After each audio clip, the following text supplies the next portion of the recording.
where the hydraulic ABS module assembly is at on a school bus.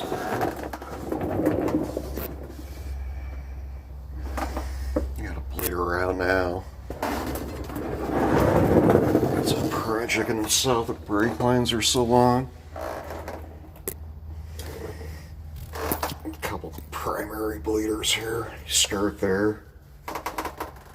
It's pretty much a relay circuit. The master cylinder up on the firewall is a main relay to feed down on the ABS module.